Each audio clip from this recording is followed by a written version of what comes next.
Boas-vindas para todos aqueles que estão a ver-nos. Este é mais um dos apontamentos da Casa das Artes e Conhecimentos, em que vamos falar da obra do José Rui. O José Rui, que é um veterano da banda desenhada, é um veterano da ilustração e que nos tem trazido ao longo dos anos muitas histórias que nos ligam à nossa própria história, como nação, como país, como pessoas. E hoje iremos falar de Gil Vicente, depois de já aqui termos falado dos Lusíadas e, portanto, de Camões.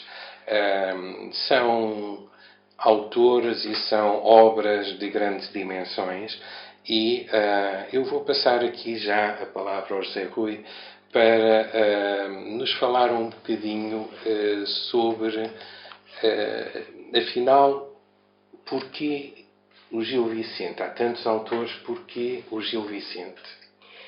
Acontece que quando eu estava nessa altura a trabalhar para a Editorial Notícias, interno, portanto fazia parte dos quadros da empresa, e a seguir aos Lusíadas, que estavam já a ser um êxito, o editor disse: nós agora podemos enverdar pelos navegadores.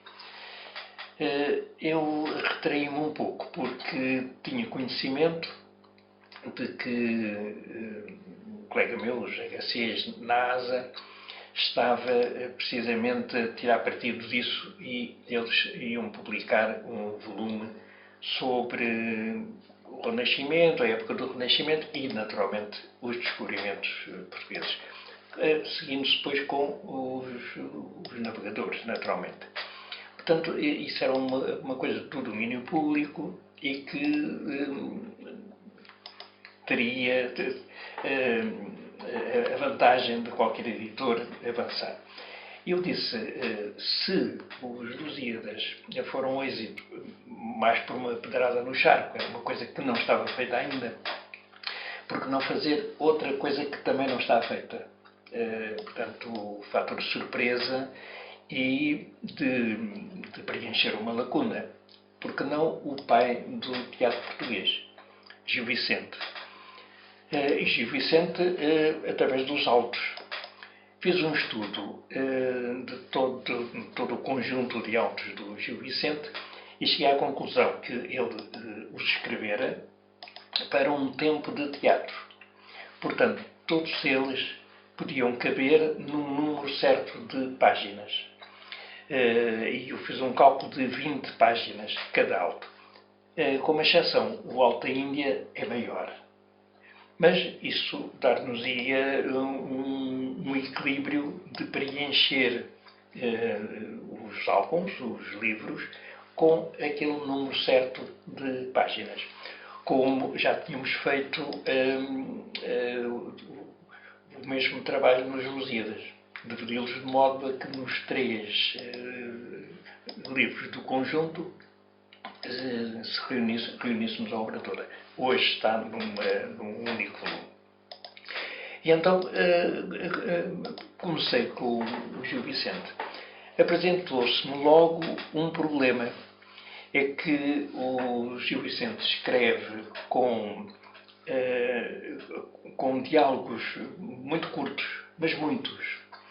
E se eu fosse incluir balões nas vinhetas, muitas vezes eu não tinha quase espaço para meter as imagens.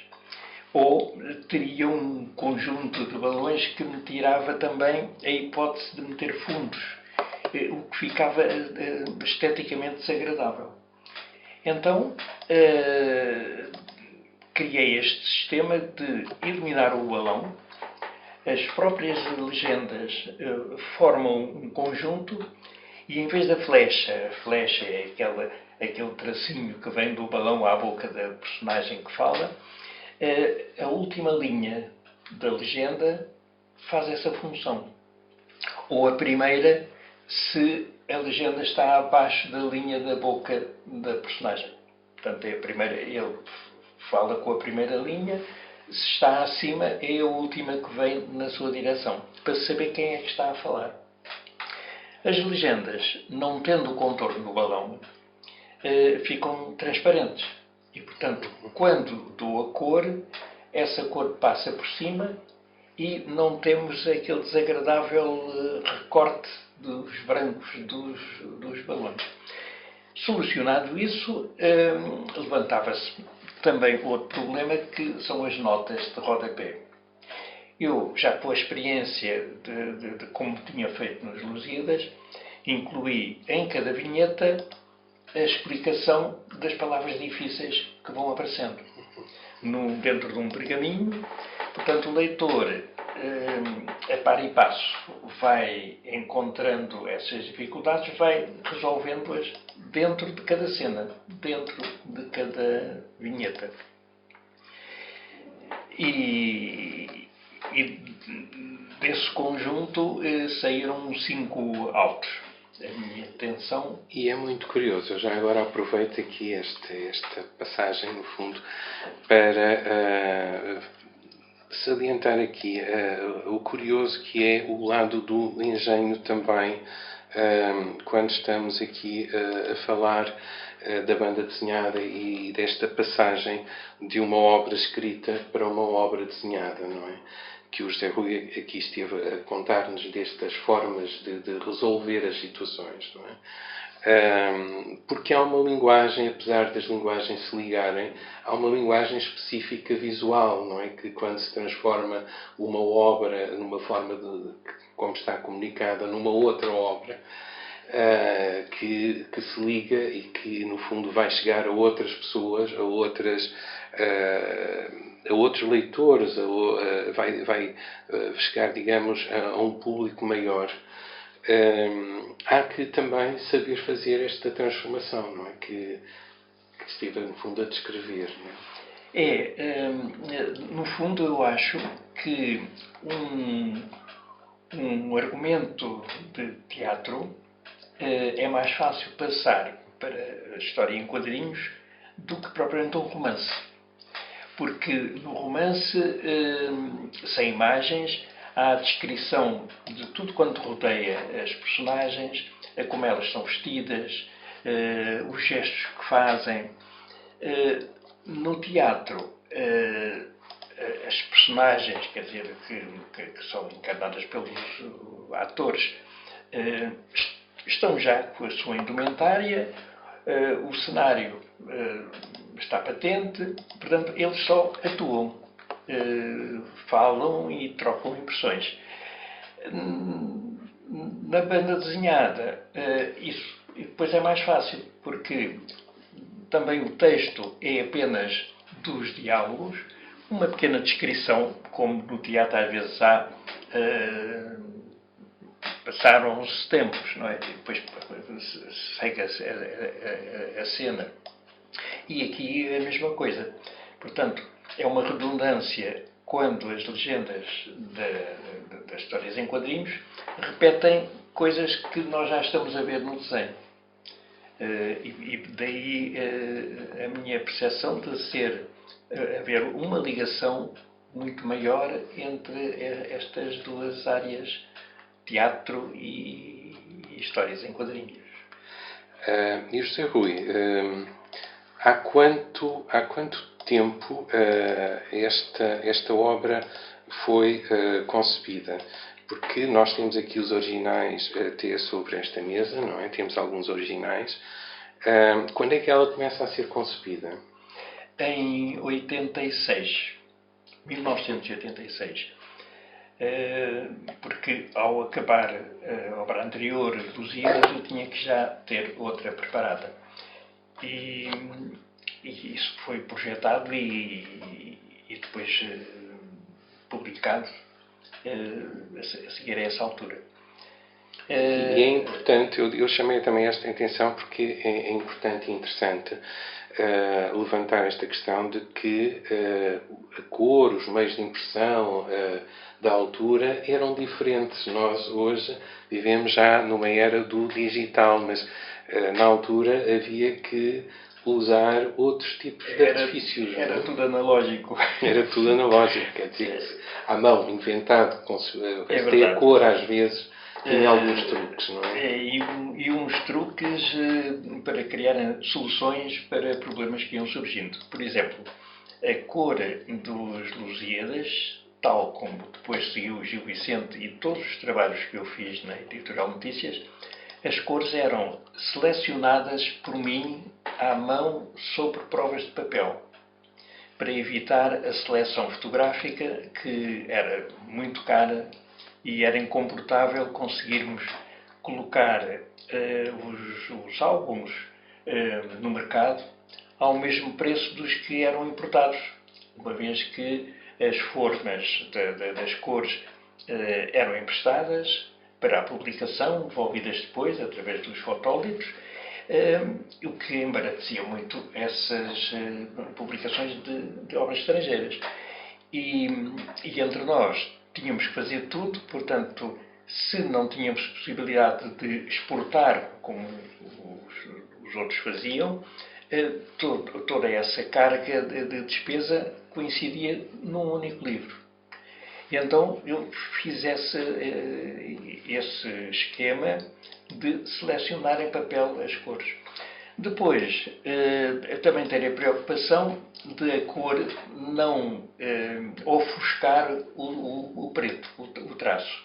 Porque o desenho é o importante, é o que conta a história. A cor serve de apoio.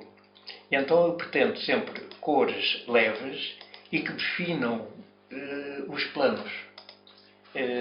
Por vezes todo um plano num tom, pode ser neutro, pode ter uma intensidade, em relação ao segundo plano, sem a preocupação das cores das camisolas ou a cor da praia, da areia. Portanto, são cores decorativas, mas que ajudam a explicar o próprio desenho, evitando complicá-lo.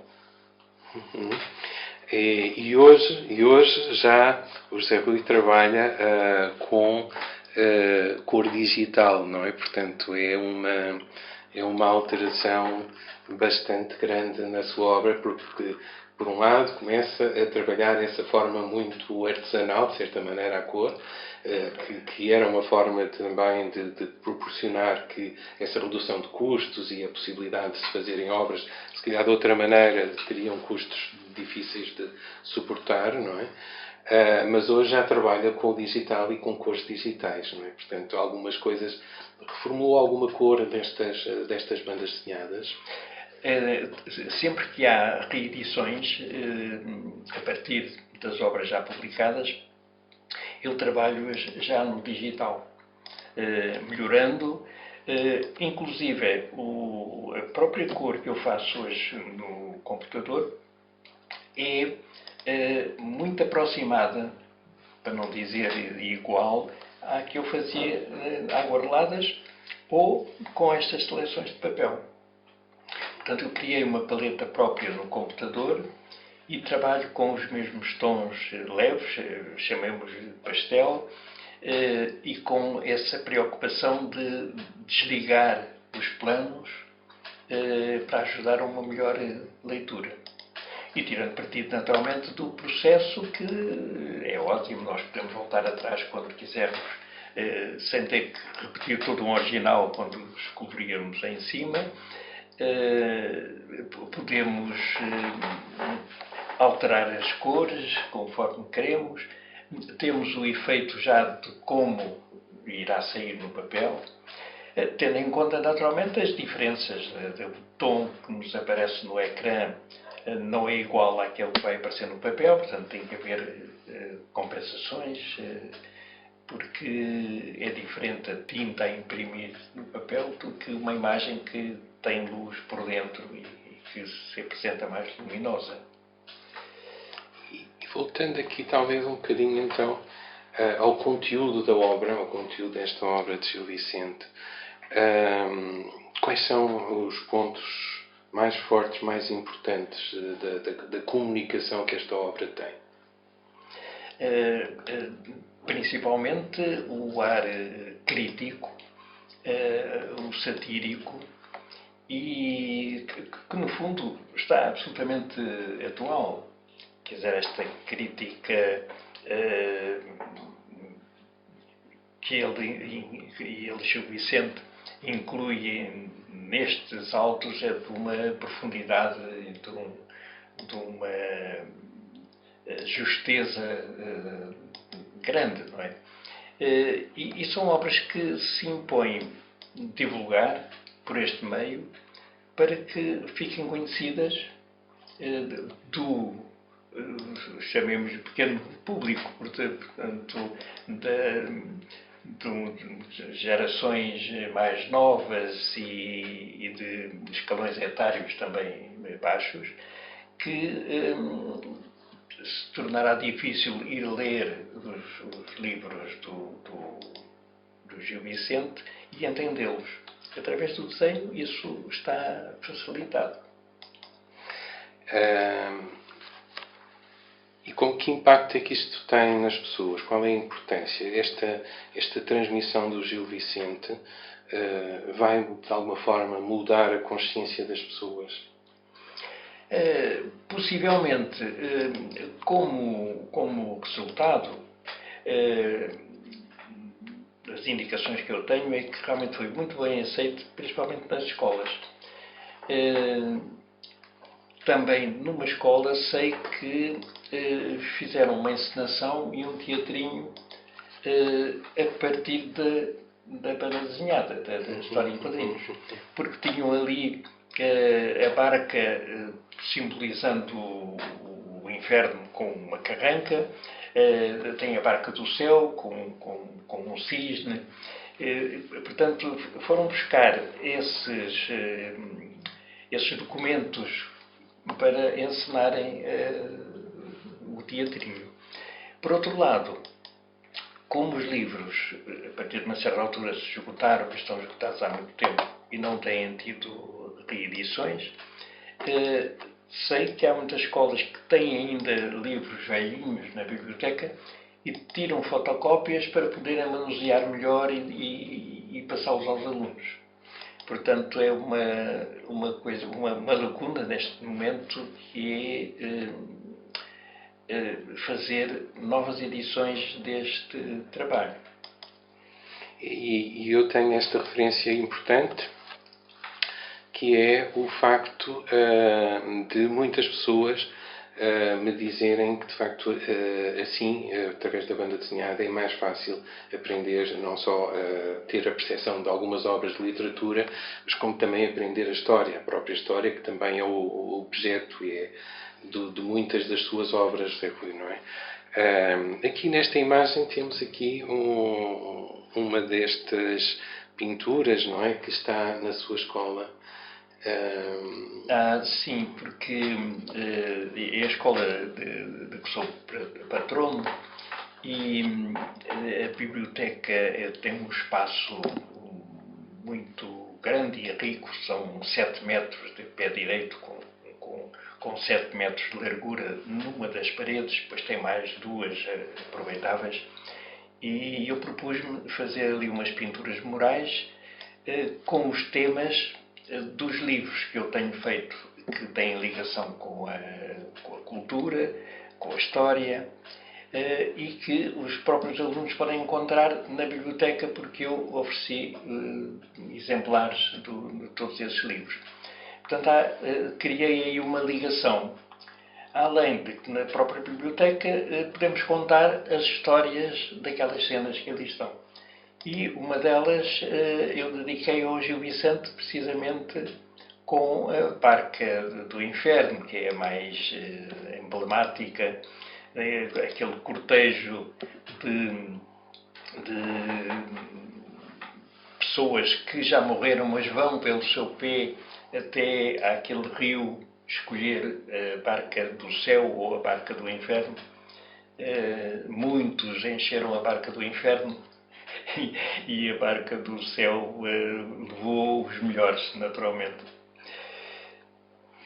E é interessante, portanto, ver que a Amadora prestou-lhe esta homenagem também, não é, da escola, e o José Rui, que tem este lado profundo em termos pedagógicos. O José Rui tem uma obra vocacionada, no fundo, para este encontro não só de fazer banda desenhada, mas de transmitir através da banda desenhada um ensinamento. As suas obras são muito pedagógicas. Aliás, toda a atitude do José Rui, da minha experiência ao longo de anos, e posso afirmá-lo, é sempre de grande ligação, de grande contacto.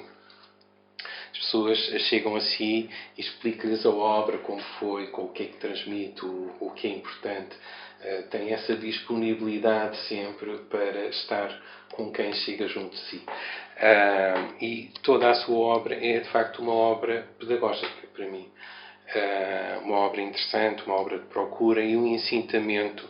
Também eu devo servir aqui de porta-voz de muitas pessoas que me falam, que são artistas também e que têm encontrado sempre também no José Rui, e eu próprio falo, porque também tenho uma faceta durante uma certa fase da minha vida dedicada à banda desenhada, que o José Rui é sempre um amigo, um mestre, um pedagogo, um professor, de uma forma natural, espontânea, solta. E toda a sua obra também, naturalmente, reflete este lado pedagógico, não é? Que eu penso muito importante. Isso pode ser, mas eu não reconheço aí nem o professor nem o mestre, porque eu partilho experiências que vou tendo, talvez para facilitar as experiências das pessoas que vão começar. Portanto, há um caminho já percorrido, não vale a pena fazer o mesmo percurso com as mesmas dificuldades. Podemos facilitar isso com a experiência que vamos adquirindo. Em relação à escola, quando me contactaram, eu não achei bem, porque é eu e porque não qualquer dos outros colegas, e essas coisas incomodam sempre, porque dá um ar de destaque que sinceramente não me agrada. E fui reagindo. Como tinha sido uma pessoa do Conselho Diretivo da escola, acompanhado por uma pessoa da Câmara que fazia a ligação, porque a escola não me conhecia. Conhecia as coisas que eu tinha feito. E eu pensando que era a Câmara, para me compensar um pouco de todo o trabalho gratificante que eu tenho feito com eles, eu não queria de maneira nenhuma. Quando depois verifiquei que tinha sido por acordo do próprio Conselho Diretivo da escola. Quando as escolas deixaram de ter um número e passaram a ter um nome de alguém, eles queriam encontrar primeiro uma pessoa viva e uma pessoa que tivesse ligação com os alunos, que os alunos reconhecessem. Porque há nomes sonantes, por exemplo, a Escola Gil Vicente. Depois tem que ir onde é que está o Gil Vicente, o que é que ele fez, tem que mostrar. Se é uma pessoa viva é diferente, que a pessoa vai lá e dialoga e mostra as coisas. E principalmente neste campo de histórias em quadrinhos, com livros que já estão feitos.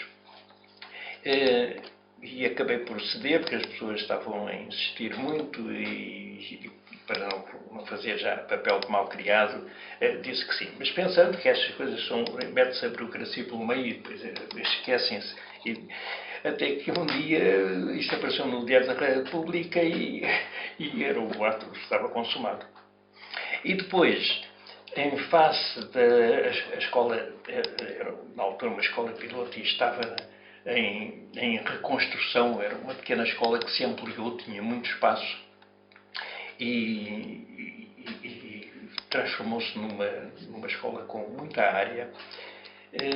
E quando eu vi aquela biblioteca com aquelas paredes brancas, com aquela superfície toda acima dos armários onde estão os livros, e quando me pediram, você depois podia fazer aqui um boneco, e eu vou aqui sujar as paredes com um boneco, mas quando vi aqui pensei, podemos fazer aqui uma decoração, uma coisa que torne um espaço agradável a quem frequenta a escola e uma boa recordação.